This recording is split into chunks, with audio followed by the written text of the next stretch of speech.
Boa noite a todos. Conseguem me ouvir aí ao fundo? Ótimo, vamos lá ver. E assim, talvez melhor.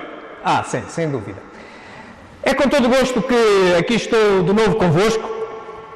Agradeço penhoradamente à Associação Espírito de Leiria, na pessoa da Dona Isabel, que sempre carinhosamente se arrisca a ter aqui este obsessor hoje para vocês. Hoje vou-vos trazer este tema. Este tema que é o título do meu primeiro livro espírita. Não é o meu primeiro livro de sempre, mas espírita sim, é o primeiro livro. Este livro é escrito porque, tendo eu participado no Congresso Mundial de 2016, Congresso Espírita Mundial de 2016, que ocorreu em Lisboa, fiz nesse congresso uma palestra com o título Pensamento Sistémico e Espiritismo na Defesa da Vida. Passado um tempo, a Federação Espírita Portuguesa pediu-me se poderia expandir essa conferência para um livro. E assim nasceu este livro, expandido não só para a conferência que consta fundamentalmente do último capítulo, capítulo 6, mas expandida para o Espiritismo. Tal como a Dona Isabel falou, o pensamento é uma força do universo e aprender a pensar, e exige-se hoje que se pense sistemicamente, endereçando o todo, não ficando só isolando as partes, é muito importante. E também é importante para a filosofia e a ciência espírita. Este livro tem esta constituição, foi a forma como eu idealizei o caminho melhor para Deus falar. Assim, vamos começar com um primeiro capítulo em que falamos do pensamento sistémico. O pensamento sistémico é uma das ciências limite dos nossos tempos. Ela baseia-se na teoria geral de sistemas que começa a ser desenvolvida na década de 50 do século passado e vai se desenvolvendo, endereçando pensamento sistémico, ciências da complexidade, teoria do caos, por aí adiante. Mas não vos assusteis com estes nomes, porque vou tentar traduzi-los da forma mais simples possível.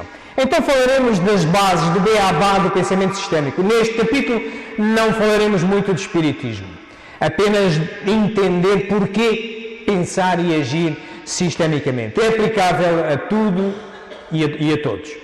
Depois então passaremos a um segundo capítulo em que vamos falar da realidade. E porquê? Se o pensamento sistémico nos faz notar que, se queremos perceber as realidades à nossa volta, temos que olhar para elas de forma holística, olhando para elas, para as interações que existem entre as várias partes, aquilo que vulgarmente se chama sistemas, mas também nos diz que é impossível ao ser humano compreender a realidade. Isto é, nós da realidade vemos apenas uma versão sua, a que chamamos verdade. Isto é, a verdade é apenas uma versão da realidade. E por isso eu denominei este segundo capítulo a realidade maior, a realidade mais inapreensível, que é Deus. Claro que, progredindo desta forma, chegaremos à verdade, à vida. Isto é, quando a gente olha à nossa volta, olha para a obra de Deus. Mas nunca se deve confundir o pintor com a sua obra.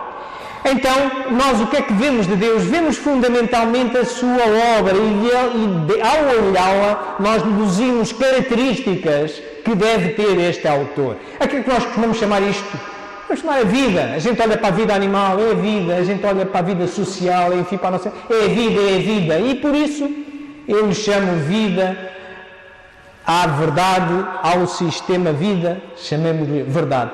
É claro que nesse sistema de vida está compreendido tudo o que possamos abarcar com a nossa limitada capacidade de pensamento. Nomeadamente, por exemplo, nesse sistema de vida cabe esta associação, cabe este aqui e agora, cabe o espiritismo, não é verdade? E toda uma série de coisas. Então, depois de olharmos para isso e vermos como dentro desse sistema de vida cabem todos os outros sistemas que hoje vamos abordar, passaremos então ao espiritismo. E claro, um sistema é sempre um conjunto de partes que se relacionam entre si com uma determinada finalidade. E no espiritismo, por exemplo, podemos considerar muitas partes, mas hoje vamos nos fixar apenas naquelas 5 bases filosóficas mais comuns, nas quais está incluído o espírito, entre Deus, comunicabilidade dos espíritos, reencarnação, pluralidade dos mundos, não é verdade? Portanto, e depois disso, então, ao olhar, e é isto que aqui está de alguma forma, é isto que vem dar o modelo que faz a capa do livro, temos dentro deste sistema um elemento chamado o espírito.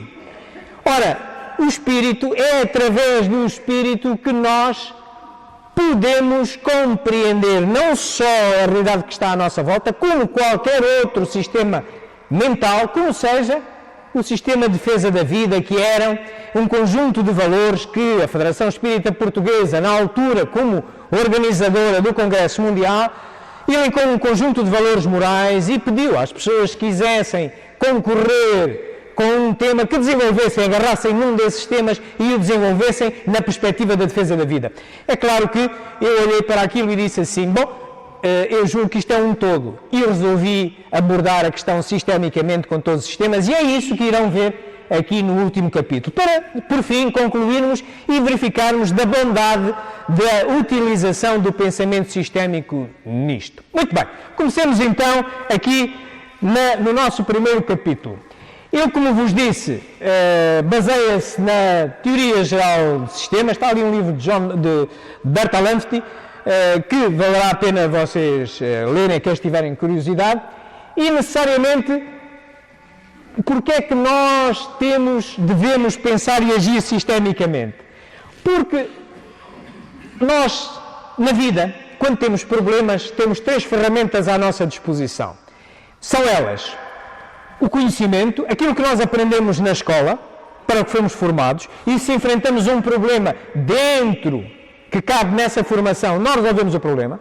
Quando isso falha, entra uma segunda ferramenta, que é chamada a experiência, o saber de experiência feito. Toda a gente já ouviu dizer isto.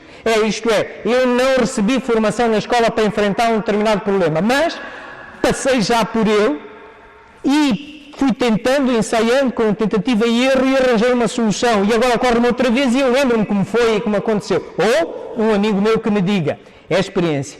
Mas realmente os problemas mais graves da nossa vida põem-se-nos quando estas 2 ferramentas falham. E só sobra esta que ali está, a intuição. É a terceira e última. E vamos ver que a intuição, embora para um espírita possa até ter conotação de capacidade mediúnica, ela baseia-se em modelos mentais e pode nos levar a alguns problemazitos, como adiante vamos ver, ok? Depois disso vamos olhar para mais alguns obstáculos ao entendimento da realidade.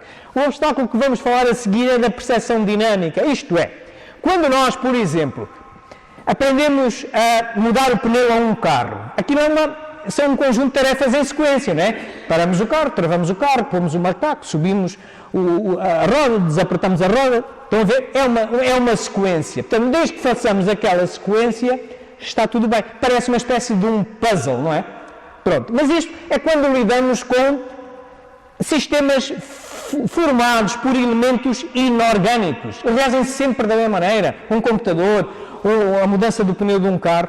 Mas quando nós lidamos com seres vivos e que tenham princípio inteligente lá dentro, as coisas mudam de figura. Ora, experimentai lá e ensinar o vosso filho a mudar o pneu de um carro, ou a vossa filha.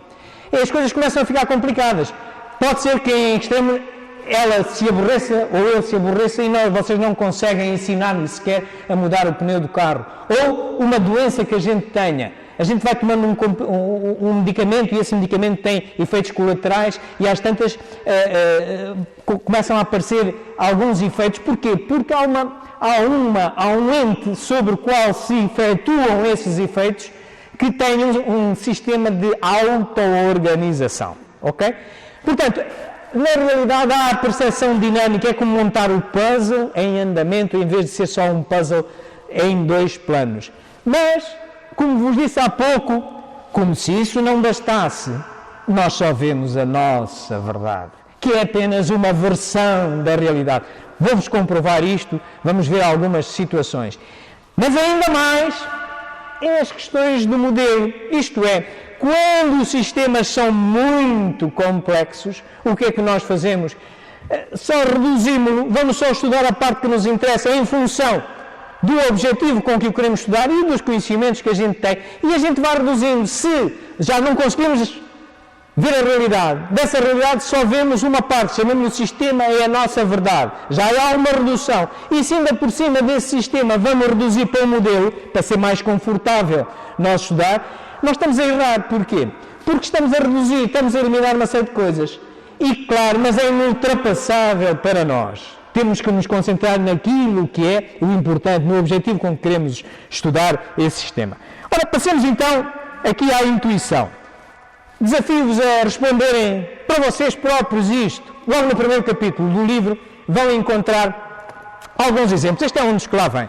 Qual seria a situação correta? Temos aqui um balde de água com 3 furos de um lado e 3 furos do outro. Como achais vós que a água sairia? Como ao lado esquerdo ou como ao lado direito? Quem se aventura? Direito? Esquerdo. Muito bem. É mesmo do lado direito. E porquê? A força. Muito bem. É a pressão. Isto é, realmente, nós não estamos... Se nós só olhássemos, isto é água, um balde e tal, até parecia que isto podia estar certo. Não. Mas há aqui escondido, parece que está escondido os efeitos, não é? A água tem um peso, não é? E aqui o peso é maior, então aqui há maior pressão, então aqui joga mais longe, ok?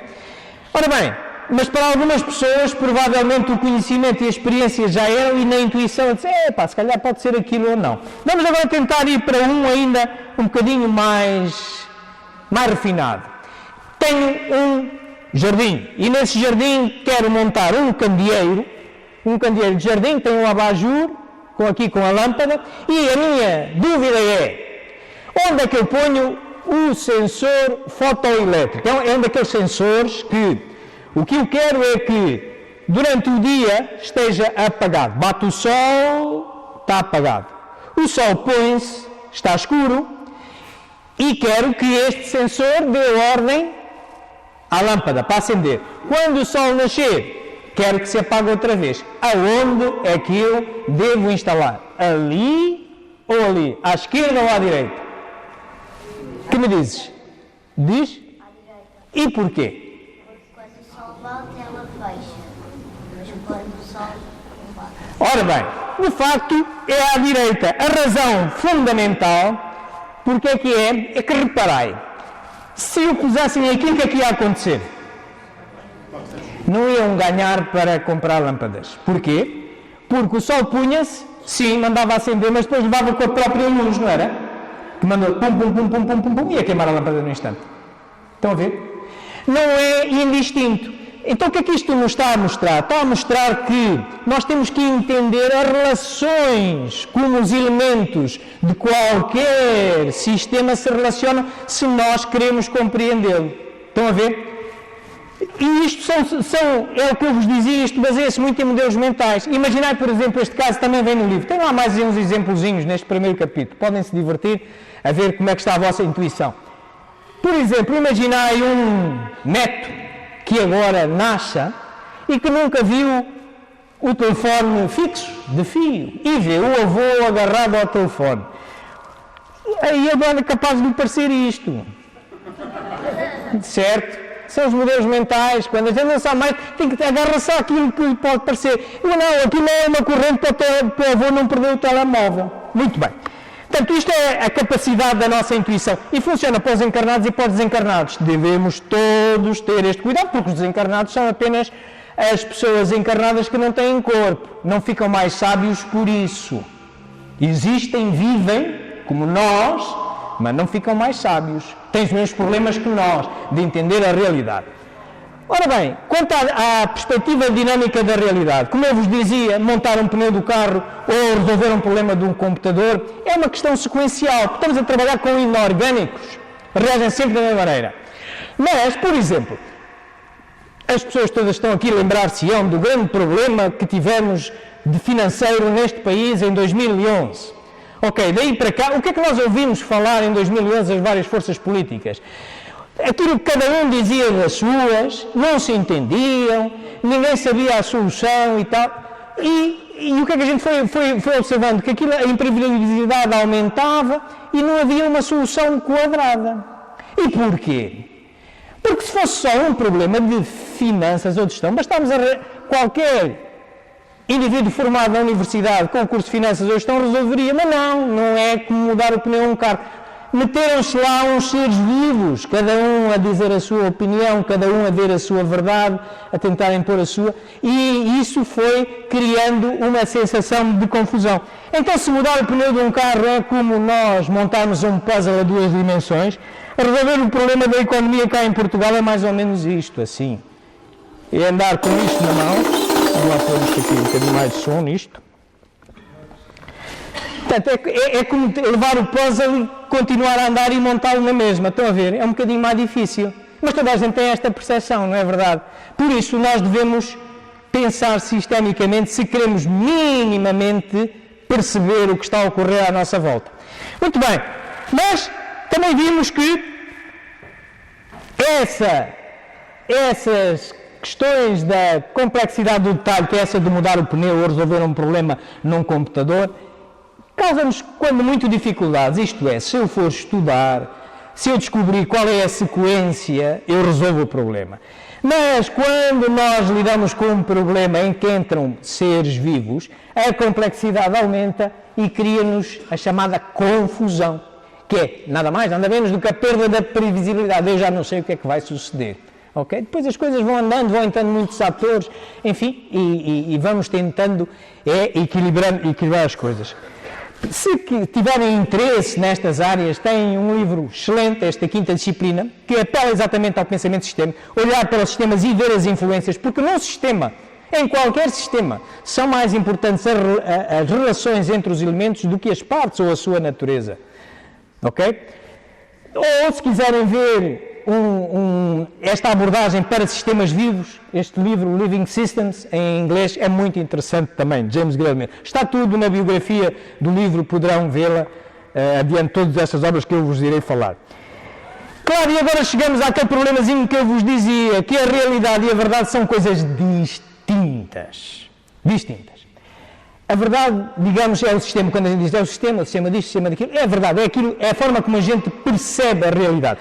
Vou-vos mostrar um filmezinho que vos demonstra isto à saciedade. Olhai para isto. Isto passa-se num museu do Norte da África.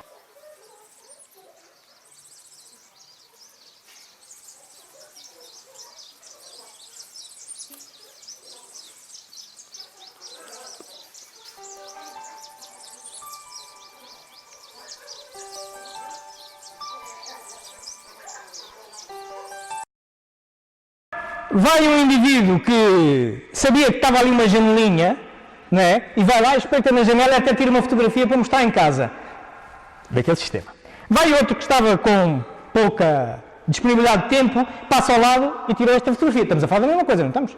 Estamos. Nós, que até vimos o vídeo, nós até podemos é que temos muitas fotografias.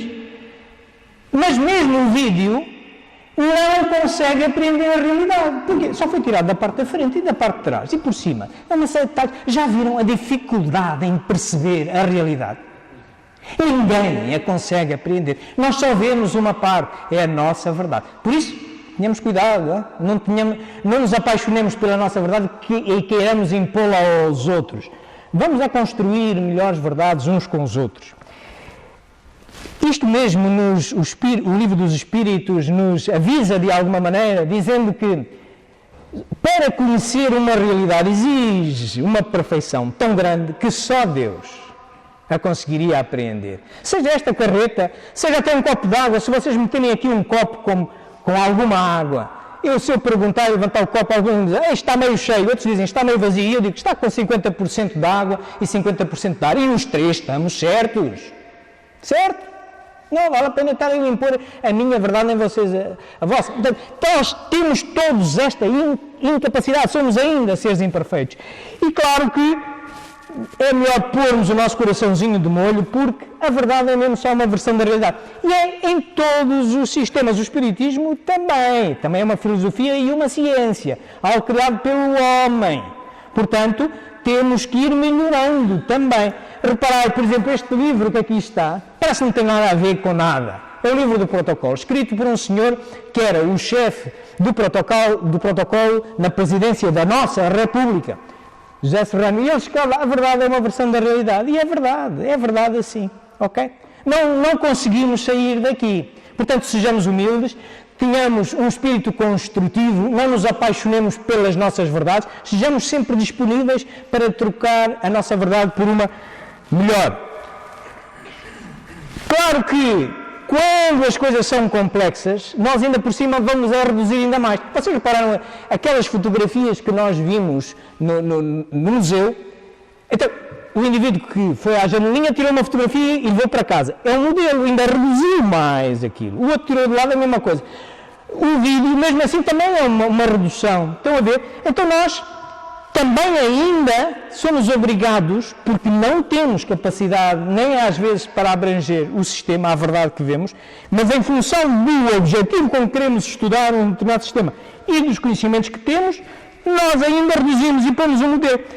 Este senhor, Edward Deming, diz, que é um pensador sistémico, diz com muita propriedade que todos os modelos estão errados, alguns são úteis. Isto é, quando nós estamos a estudar um problema e criamos um modelo, meus amigos, pelo facto de um modelo ser uma redução do sistema e o sistema ser uma redução da realidade, estamos a errar, certo?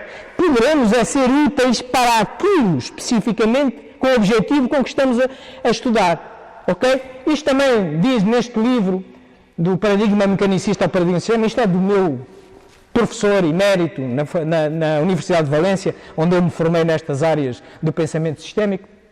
E até temos aqui um exemplo muito interessante também, parecido com o da carreta. Isto é, imaginai, a realidade é um iceberg. Vamos estudar um iceberg. Eu gosto de mergulhar, de garrafa.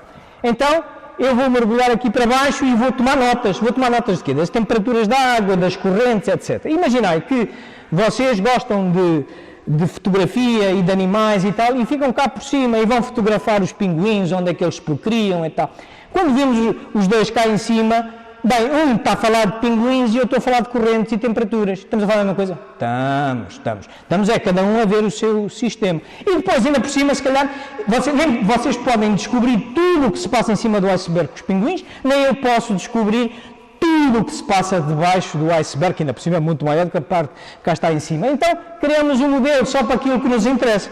Então, se assim sendo, é um pouco como a carreta lá do museu. Portanto, o que era a realidade? A realidade, a melhor aproximação dela era aquele vídeo que vimos, mas mesmo assim a gente já viu que é incompleta.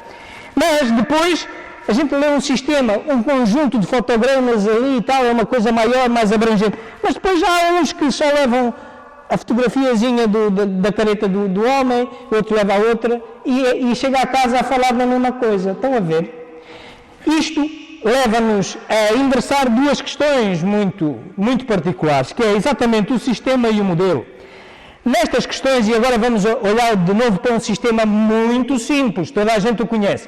Se eu vos pedir para descrever o sistema e encher um copo de água, se eu descrever só assim, sabem o que é que vai dar? Uma inundação. Porquê? Porque há ali, o que é que se passa na realidade? Há ali umas coisas ocultas que são as relações entre as partes. Na realidade, o que se passa para não acontecer uma inundação eu sou o decisor, o controlador, eu sei qual é o nível a que está a água no copo e sei qual é o nível a que eu quero levar água. Então, eu vou abrindo a torneira, à medida que eu abro a torneira aumenta o fluxo de água, mas à medida que aumenta o fluxo de água também sobe o nível de água. Mas à medida que sobe aqui o nível de água, ao aproximar-se do nível que eu quero, eu vou fechando a torneira e o sistema vai entrar em equilíbrio. Estão a ver como é diferente nós olharmos como é que aquilo funciona, para o que é que está ali oculto. Estão a ver? É esta a convocatória de pensamento. Mas isto não é novo. Reparai, neste livrinho, o Sr. Aristóteles, já ele dizia que no sistema o todo é sempre maior do que as partes. E porquê? Porque são mais importantes as influências que os elementos. Nós os elementos já vimos, ninguém consegue aprendê-los todos. E as relações tampouco. Mas, se nós conseguirmos olhar para as relações que são decisivas, neste caso do copo d'água, olha, esta é decisiva. Esta faz a diferença, faz o sistema entrar em equilíbrio. Portanto, se nós descrevêssemos isto agora com as setinhas, que é como se utiliza na dinâmica de sistemas e que vou utilizar também no livro para modelizar o sistema espiritismo e a outra aplicação que temos da defesa da vida, reparei, usando aqui umas setinhas azuis, significa o que entra um determinado fluxo aqui, aqui fica maior. Portanto, consoante eu abro mais a torneira da água, maior é o fluxo de água. Quanto maior é o fluxo de água, maior é o nível de água. Mas quanto maior é o nível de água, menor é o desnível. E então, quando equivalem um ao outro, para. Isto chama-se um ciclo de realimentação negativo. Tem este comportamento ao longo do tempo. Estão a ver? Tem duas partes que se exponenciam uma à outra e tem uma espécie de um travão decisor. Leva a isto e entra em equilíbrio. A natureza está cheia disto. Olha para as plantas. Olhar para as plantas no inverno, coitadinhas, estão quase ali a morrer. Vem a primavera com um bocadinho de sol, um bocadinho de água, etc., florescem e tal, depois voltam outra vez.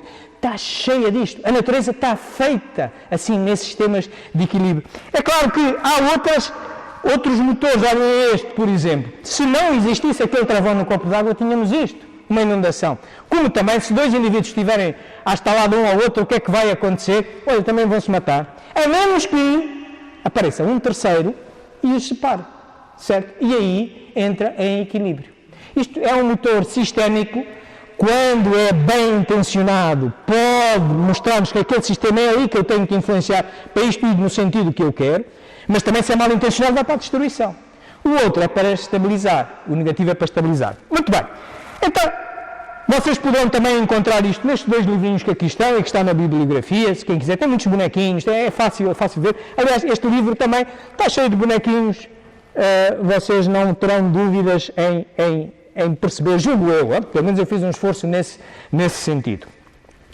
Ora, era isto que eu vos queria dizer, sem falar ainda muito em espiritismo, falei-vos do pensamento sistémico, das bases. Julgo que não trouxe novidade nenhuma para ninguém, quando muito, pus-vos a ver uma outra verdade a estas questões que a todos nós nos afetam todos os dias.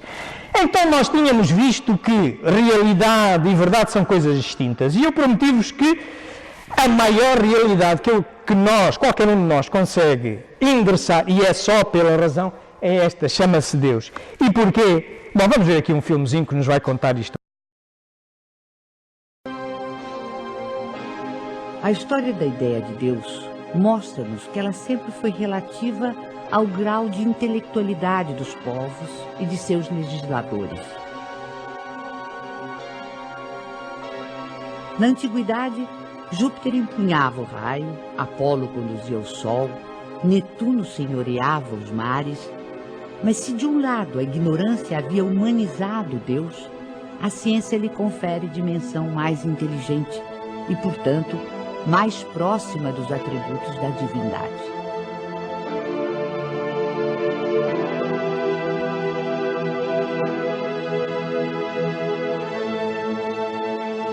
Racionalmente não é possível admitir um efeito sem causa.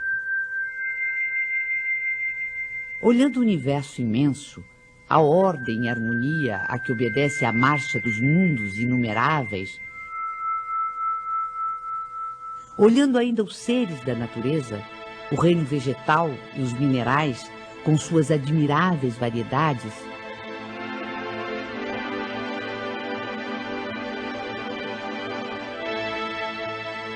sondando também o mundo microscópico, com incontáveis formas unicelulares,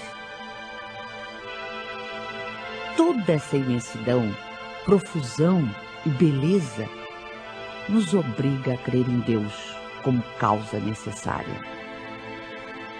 O feto não pode conhecer a dimensão de quem lhe dará a luz, da mesma forma que o homem é incapaz de perceber Deus em sua divina essência.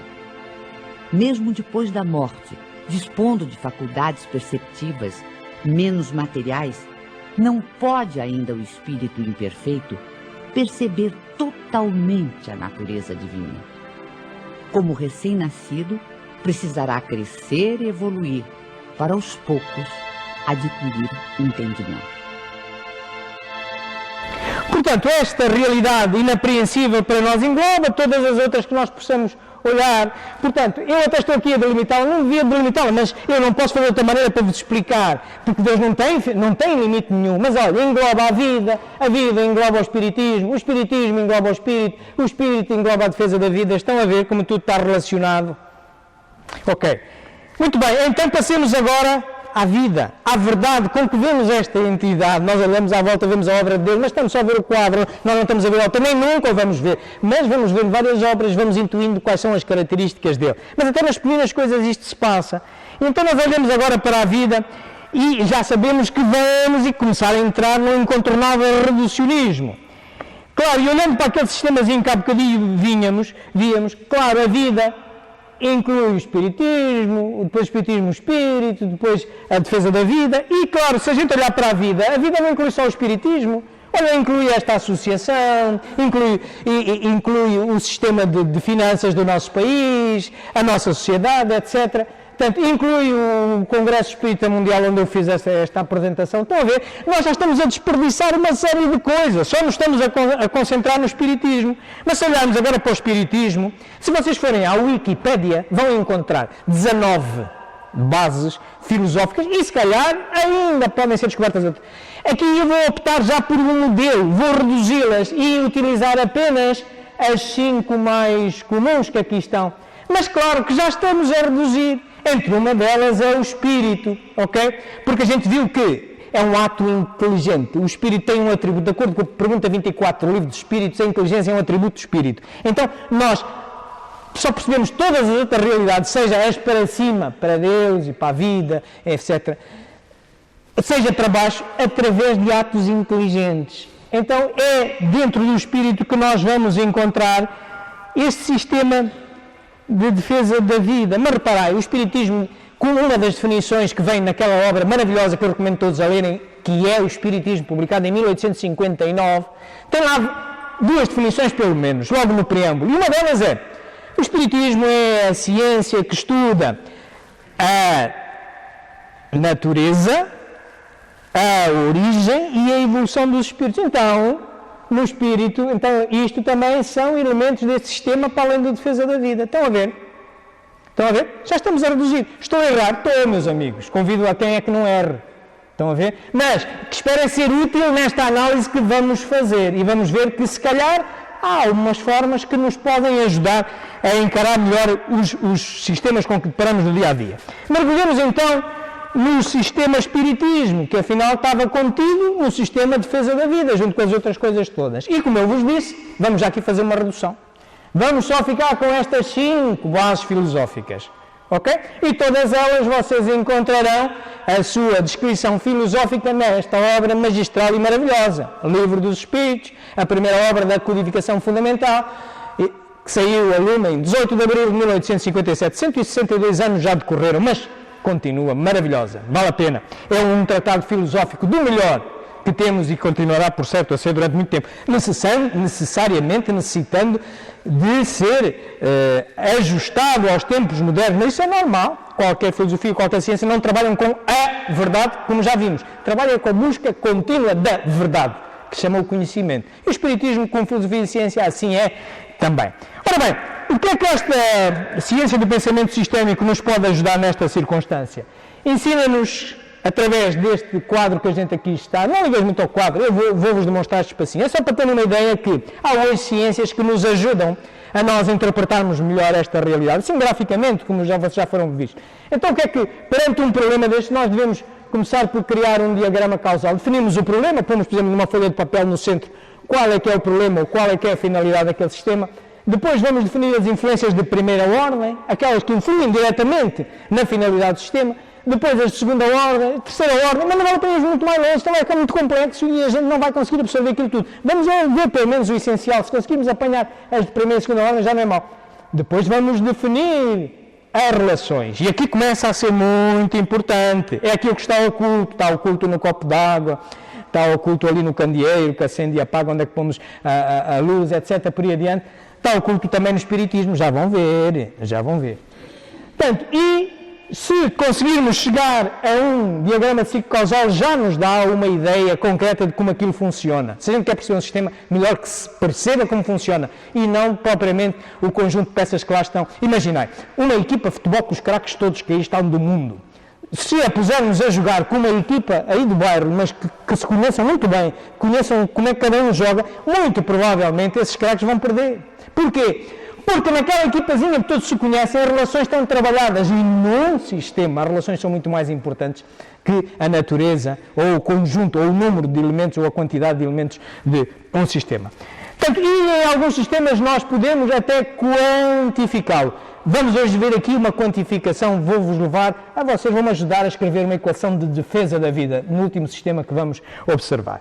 Portanto, isto chamamos nós um diagrama causal, é a primeira abordagem que nos pode auxiliar a resolver os assuntos. Neste nosso sistema, vamos, pois, problema, depois vamos tratar das influências, das relações, os ciclos de realimentação, lá os tais negativos e os positivos, e depois vamos então ver o diagrama de ciclo causal, que constitui o nosso sistema. Vamos depois passar aqui pelo problema. Ora bem, qualquer sistema é um conjunto de partes que se relacionam entre si para obter uma finalidade. Qual é a finalidade do sistema espiritismo? Para que é que os meus amigos estudam o espiritismo? Para que será? Tanto silêncio. Vou ajudar. É de certeza para isto, não é?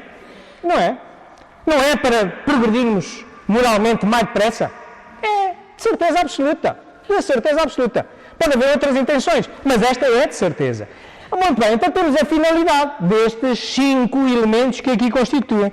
Ora bem, então qual seria o nosso problema? O nosso problema é, vale a pena todo este esforço? Será que nós fazendo uma análise sistémica da forma como estes elementos todos se relacionam para atingir esta finalidade, poderemos melhorar a previsibilidade? Como é que eu posso manejar isto? O que é que eu devo estudar primeiro?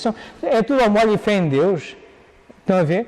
Ou, se pelo contrário, isto é meio imprevisível, olha, quer saber o espiritismo? Estuda a pluralidade dos mundos, que chegarás.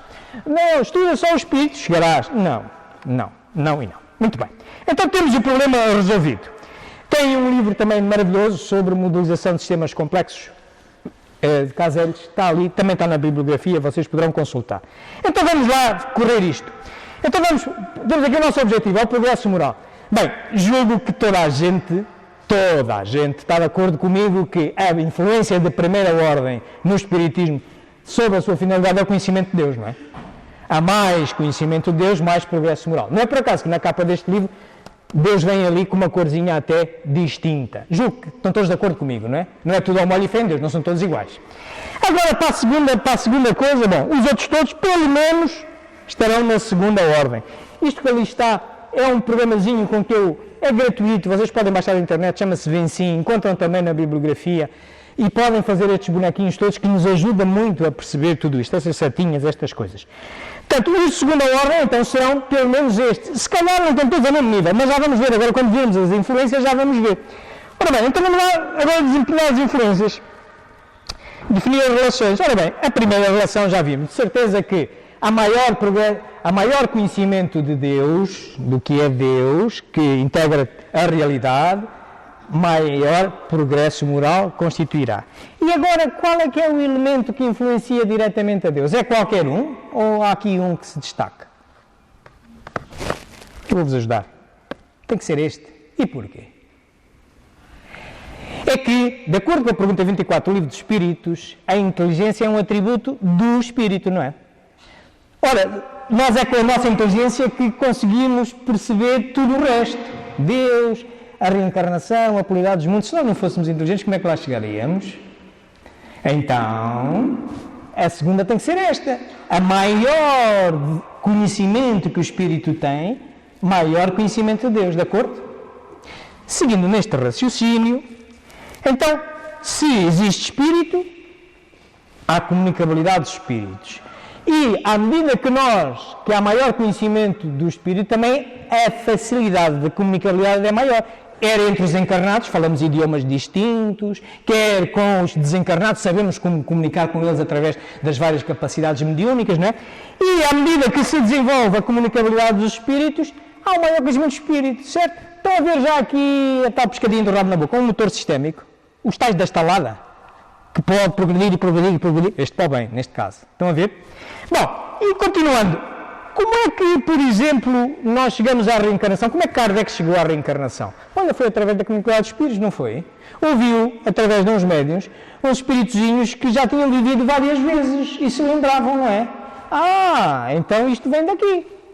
A maior comunicabilidade de espíritos, maiores evidências da reencarnação. E claro, quantas mais eu ouvir, maior vou melhorar o meu conhecimento espiritual. Olha aqui outro motor sistémico aqui a desenvolver.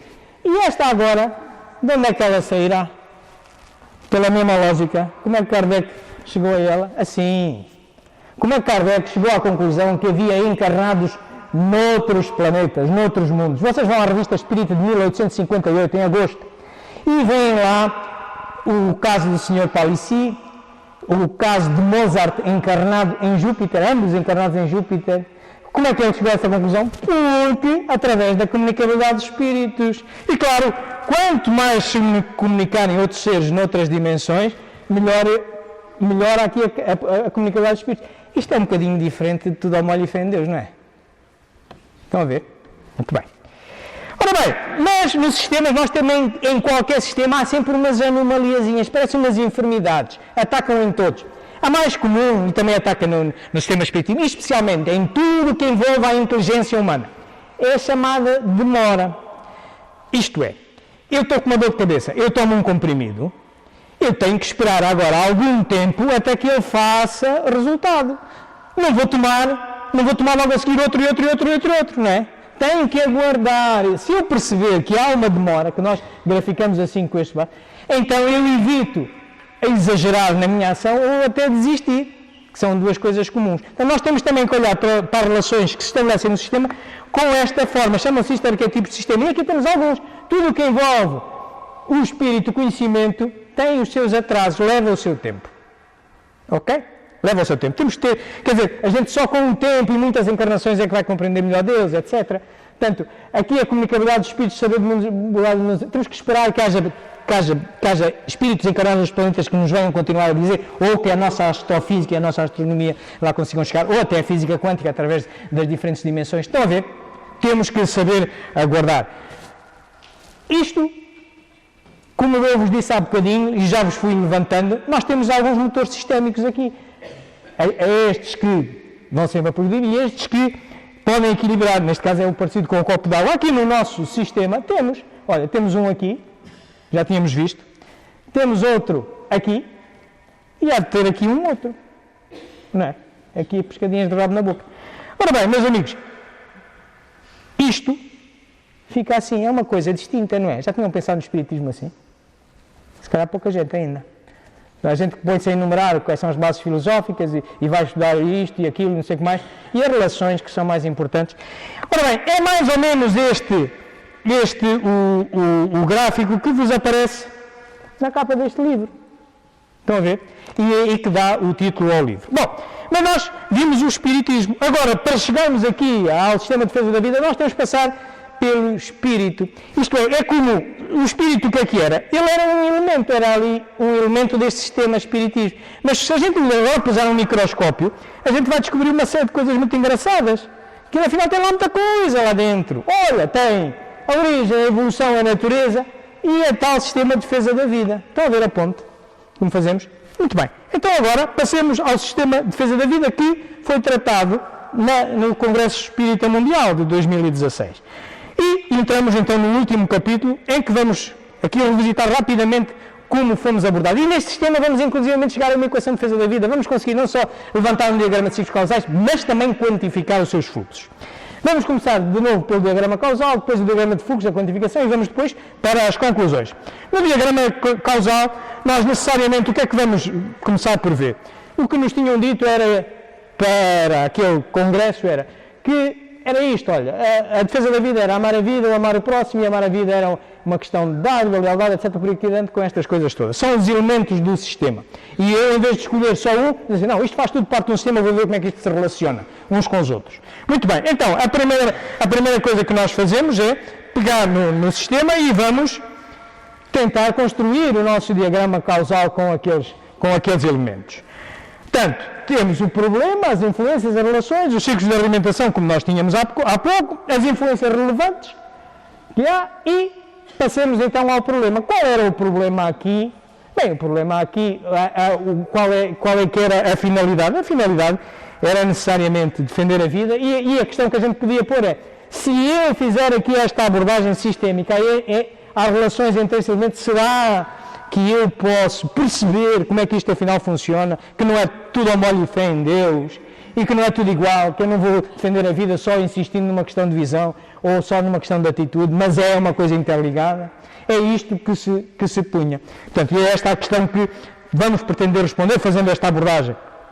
Portanto, nós a partir daqui, o que é que vimos, por exemplo? A primeira coisa que eu reparei foi que, repararam ali, olha, questão de atitude. Amar a vida é uma questão de atitude, mas também é uma questão de atitude. Fui pegar numa tesoura e cortei logo. Quando a gente faz sistemas lineares, tipo lista de supermercado, pode acontecer muitas dobras destas. Não vale a pena. Ok? Corta.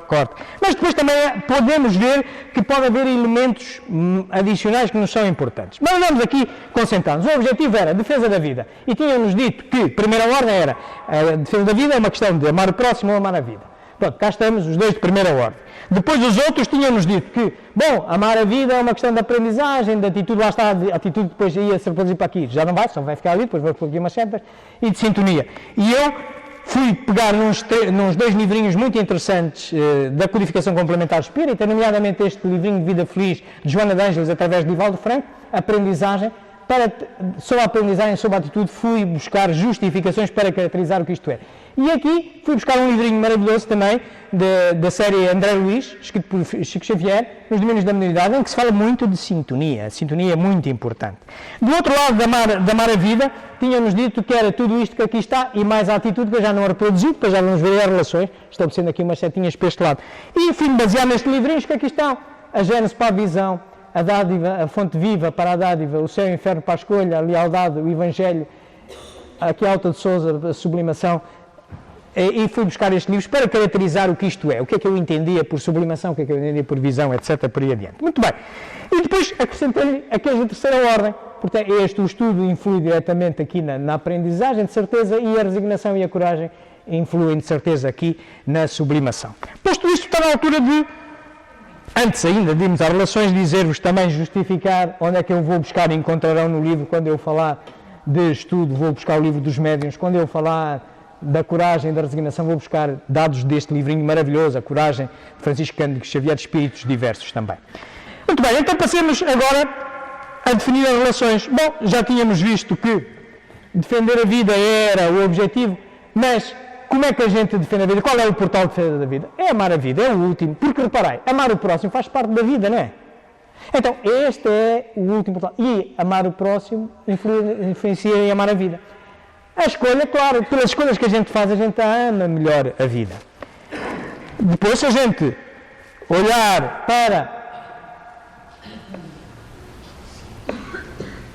o outro lado, nós vemos claramente que quanto maior a aprendizagem, embora quando demora, melhor eu amo o próximo, quanto eu mais sei. Quanto mais me sintonizo, melhor eu amo o próximo, se eu me sintonizo com o próximo. Quanto melhor atitude eu tenho, melhor eu amo o próximo. Portanto, aquelas relações vêem-se claramente aqui. Também cá está a sintonia. Quanto maior a sintonia, melhor escolha. Mas, quanto maior visão, menor escolha. Isto é, quanto eu mais sei, já começa a não ser igual, tanto me dá a ser A, B ou C. Não. Quando eu tenho mais visão, sei mais, já não me interessa nem a B nem a C, só fico com A, não é? Portanto, cá está um travão, o tal do copo d'água que fecha a torneira. Estão a ver?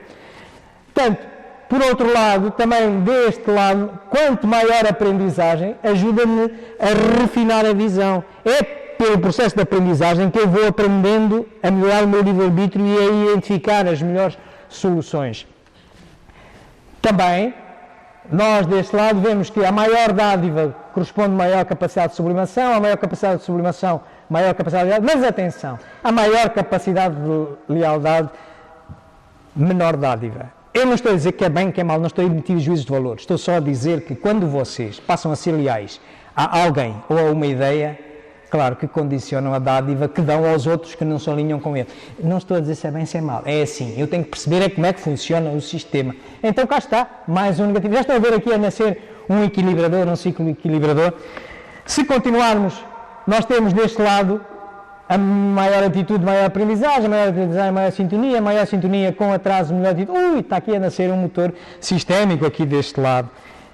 Claro que aqui o estudo é através do estudo que a gente aprende, e quanto mais eu aprendo, melhor eu estudo. Deste lado, quanto maior coragem eu tiver, maior resignação eu desenvolvo, quanto maior resignação, maior sublimação, quanto maior sublimação, maior coragem. Portanto, isto, de alguma forma, dá-nos esta ideia, assim, que parece quase, temos aqui a cabeça e ali o coração, não é? Parece apontar um bocado para aí. Portanto, em boa verdade, estão a ver aqui os vários motores sistémicos que aqui estão, e estão a ver aqui o motor de controle, baseado na lealdade, estão a ver? E mais uns motorzinhos sistémicos aqui. Pronto, nós, a partir daqui, nós podemos ainda apagar algumas influências. Há aqui algumas que estão a mais. Estas estão a mais. Porquê? Porque estão aqui incluídas naquele grande coisa.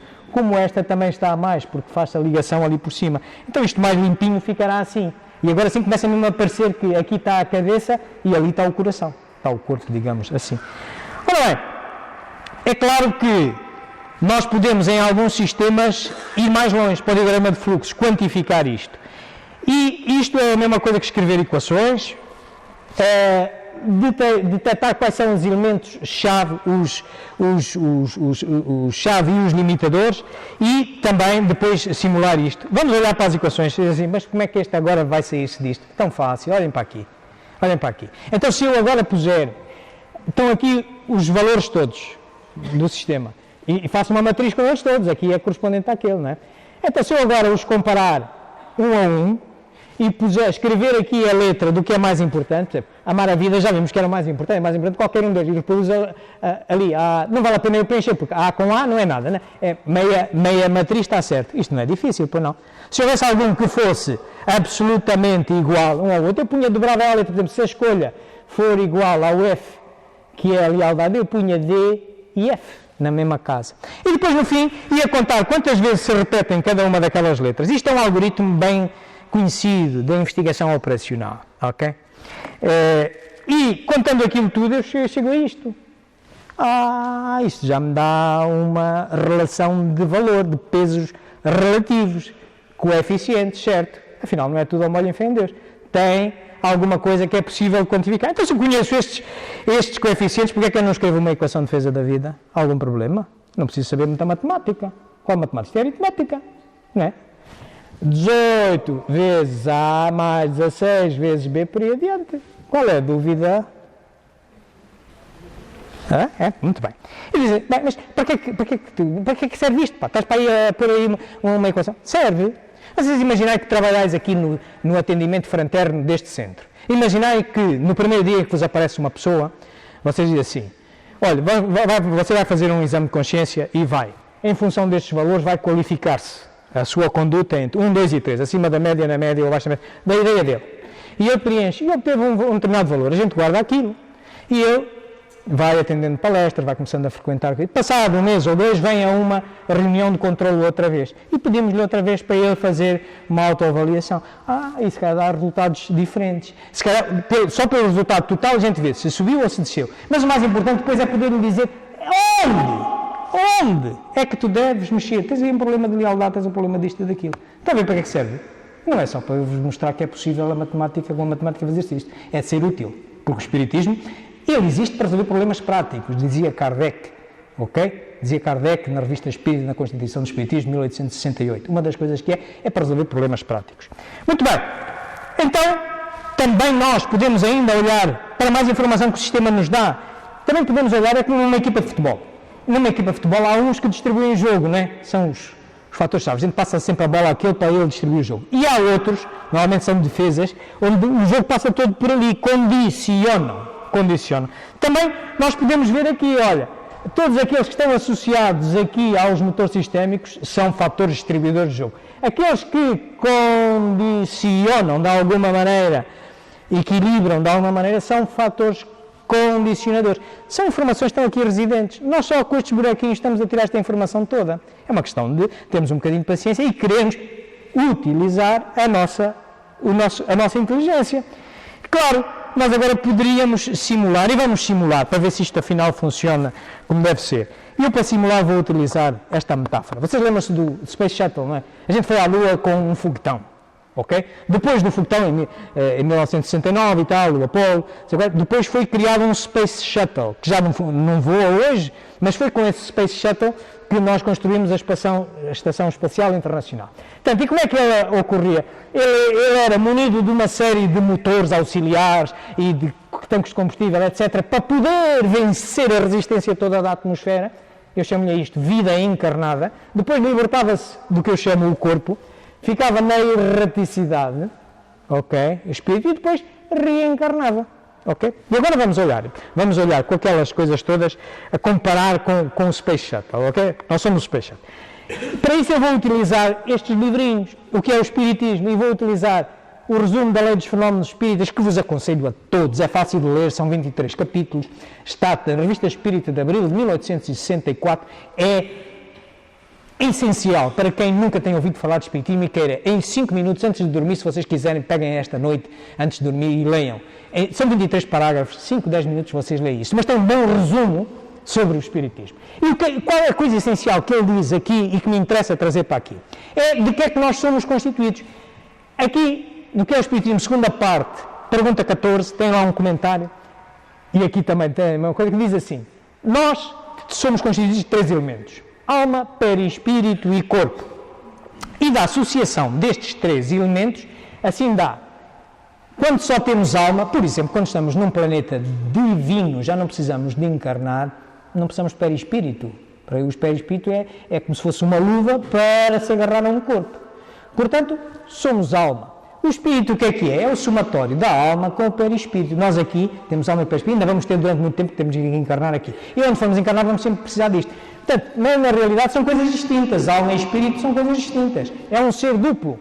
E o homem é um ser triplo. Porquê? Porque é o somatório da alma, do perispírito e do corpo. Ou seja, também do espírito mais o corpo. Certo? Bom, posto isto, nós olhamos aqui. Então, pronto, aqui o espírito, alma não, neste planeta não vamos só ter alma, não é impossível. Mas vamos ter espírito, vamos ter alma e perispírito, enquanto andamos aqui na erraticidade. Nas outras duas, nesta fase da vida encarnada e na reencarnação, olha, somos seres triplos, levamos com o corpo, não é? Então agora vamos ver, o vai e vem, vamos comparar agora connosco. Portanto, o vai e vem tem estas necessidades todas. Olha, tem aqui a pilotagem. A pilotagem é, de certeza, aqui o cérebro, não é? Está ali. Portanto, tem depois aqueles aviónicos todos que estão ali à volta para as comunicações, vão aqui na parte, nos auxiliares de voo. Depois tem o leme de direção, para a esquerda, para a direita, subir, descer, rolar para um lado e para o outro, o motor principal. Depois tem estes motores auxiliares e o tanque de combustível. Vamos agora comparar aqui com estas funções todas. Bem, parece-me lógico que a pilotagem corresponde a amar a vida, não é? O último portal da defesa da vida, certo? Claro, qual é o auxiliar dele? Olha, é o amar o próximo, não é? Também me parece possível. Também, qual é que é o esquerda-direita? A escolha, esquerda-direita, o leme de direção. Consoante vai para a esquerda, vai para a direita. Escolher é isto mesmo, não é? O que é a lealdade? Se eu me inclino para este ou me inclino para aquele. Um avião para voltar no ar tem que inclinar-se para um lado e para o outro. É uns lemes de preenchimento. E os lemes de profundidade, subir e descer, visão, mais alto, vejo mais baixo, vejo menos. Ok. E isto tudo há de ser movido por um motor. Qual é que é o motor? É a aprendizagem. A aprendizagem é que comanda tudo isto. Se eu não aprender, eu não evoluo, não é? Mesmo quando só tenho espírito. Ok? Muito bem. Então, olhando para a fase encarnada, a gente tem estes motores auxiliares. Olha quais são. Então, isto é, para mim, está-me a parecer que, necessariamente, aqui a atitude estará ali enfiada. A atitude é o combustível da vida, a nossa atitude perante os outros, destes motores auxiliares. Como a sintonia será um dos motores auxiliares, a sublimação será outro dos motores auxiliares, e para arranque disto tudo é o estudo é que determina o arranque, a influência da terceira ordem, influencia tudo isto, e a coragem, o outro também. Ok? E assim estamos na encarnação. Estão a ver? É mais fácil de perceber, talvez assim ali aquele lugar. E na eletricidade estamos assim. Aqueles motores todos que se libertam não perdem a sua função. Reportam a todos para o motor principal da aprendizagem, a escolha, a sublimação, tudo isto são atos inteligentes. O estudo vão para... Nós continuamos, nós levamos a bagagem que levarmos, não ficamos mais sábios por deixarmos de ter corpo. Continuamos a andar. E quando viermos a encarnar, tornamos a readquirir os outros motores todos, não é verdade? Muito bem. Então, conclusões disto tudo. Vamos ver de duas formas, os novos conhecimentos disto e qual é a aplicação prática de tudo isto, que já fomos vendo de alguma maneira. Novos conhecimentos. Bom, o que eu vos trago aqui nada mais é uma forma diferente de ver as coisas. Provavelmente mais útil. Estamos a falar de modelos, não é? Estão todos errados. Eu só espero que ele seja minimamente útil. Deixarei ao vosso critério, quando vocês lerem devagarinho e tal, este livro, talvez chegue a essa conclusão também. Espero eu que sim. Também podemos aumentar a previsibilidade, ao fazer abordagens deste género, podemos aumentar a previsibilidade qual sistema, inclusive no do espiritismo. E temos aqui uma grande ajuda, não é? Vocês ajudaram-me aqui com isto, qual é a dúvida? Qualquer um de vocês teria chegado a isso. Não fizemos aqui nenhum esforço para além de somas, não foi? Somas e multiplicações, toda a gente sabe fazer isto. Claro que nem sempre as coisas podem, mesmo assim com estas ferramentas todas, nem sempre as coisas vão ficar quadradinhas. Isto é um investimento no aumento da previsibilidade. Mas a falta de previsibilidade tem a ver com o que nós chamamos o caos. Vou-vos dar um exemplo, sem estar com grandes... Para os científicos do pensamento sistémico, a definição de caos é tão só a transição de um estado de ordem, em que se conhece menos, tem-se menos conhecimento, a outro. Neste estado de transição, em que adquirimos maiores conhecimentos, etc., enquanto não os dominamos, nós perdemos a previsibilidade, ficamos confusos. Vou-vos dar um exemplo disso. Imaginai que vocês vão para o trabalho e deparam-se, já todos vocês se depararam com isto de certeza absoluta, um engarrafamento. Vocês já não sabem o que é que está a passar, não sabem a que horas vão chegar ao trabalho ou com o vosso amigo, perdem a previsibilidade. É a confusão, é o caos. Mas reparai, imaginai agora que vem a polícia, vem num daqueles helicópteros de observação do trânsito e vos convida a subir no helicóptero. E vocês sobem no helicóptero e veem isto. Está tudo certinho, olha, afinal é um carro, e até há uma alternativa por aqui. E vocês, que maravilha. O que é que aconteceu aqui? Subiram a um nível de maior informação, recuperaram a previsibilidade, perceberam aquelas coisas que estavam ocultas no sistema. À conta de quê? Deste grande motor, meus amigos. Este é o grande investimento que temos de fazer em todos os sistemas da vida e no espiritismo também. Cada um de nós é que tem que, pela sua razão, chegar às mesmas conclusões. Não é porque a Dona Isabel diga ou eu diga. Não, vocês... Fazer o bem diz, há uma pergunta no livro dos Espíritos que diz assim: a moral funda-se na observância da lei de Deus. Então, significa o quê? Que a moral, a regra de bem proceder, baseia-se, se funda estou em cima de, ou estou atrás a outra coisa, baseia-se, observar-se. O que é observar uma lei? Observar uma lei é, eu pego no Diário da República de hoje, vou ler a lei, através do quê? Da minha inteligência, não é? Vou ler a lei, vou interpretá-la e vou tirar dali umas dicas para o dia-a-dia. Se calhar não vou conseguir absorver tudo, mas tiro umas dicas para o dia-a-dia. Então sai a moral, ok? Então, é que através da razão. Não é porque o mal não deixa de ser o mal porque todos o pratiquem, nem o bem deixa de o ser porque ninguém o pratica. Para um espírita, todos fazem, não é justificação. Cada um de nós tem que lá chegar por si. E todos sabem isto melhor ou tão bem quanto eu. Muito bem. Vocês podem, se quiserem expandir estas questões do caos, tem aqui um livrinho, As 7 Leis do Caos, também está na bibliografia, é muito interessante de ler, é rápido de ler e ensina-nos também muita coisa desta. Em que isto pode ser útil? Já vimos no atendimento fraterno, naquelas situações, e necessariamente em novos elementos científicos do espiritismo. O espiritismo, meus amigos, não é nenhuma religião. O espiritismo é uma filosofia e uma ciência. E anda ao nível das outras. Não tem que andar nem condicionada nem pela medicina, nem pela física, nem nada. É igual, utilizamos o mesmo método científico como Kardec utilizava, a mesma forma, nós utilizamos a razão também para fazer a nossa experimentação e não temos que nos meter no vão da escada de nenhuma das outras, estar subjugado. E claro que temos é que estabelecer pontes e aqui temos uma ponte para dialogar com, por exemplo, esta ciência é das ciências limite que temos hoje na nossa sociedade. Meus amigos, eu para vos trazer isto, consultei estes livros todos, que estão também na bibliografia. Cá está o livrinho que está à vossa disposição. Para aqueles que gostarem de ler em digital, também podem encontrar este livro nesta livraria do BOC Portugal e podem descarregar num telemóvel, num computador e lê-lo. Eu estou a gravar esta palestra como habitualmente, sempre que faço uma palestra, e vou pô-la neste canal, Espiritismo JG, amanhã ou depois está lá, e se quiserem ir lá ver e rever a palestra para vos ajudar, inclusive até ler o livro, estejam à vontade, é só escreverem no Google Espiritismo JG de João Gonçalves e chegam lá. Também podem apanhar pelo Facebook, também podem apanhar aqui neste e-mail, espiritismo.jg@gmail.com. E era isto que eu tinha para vocês, meus amigos. Muito obrigado pela vossa atenção.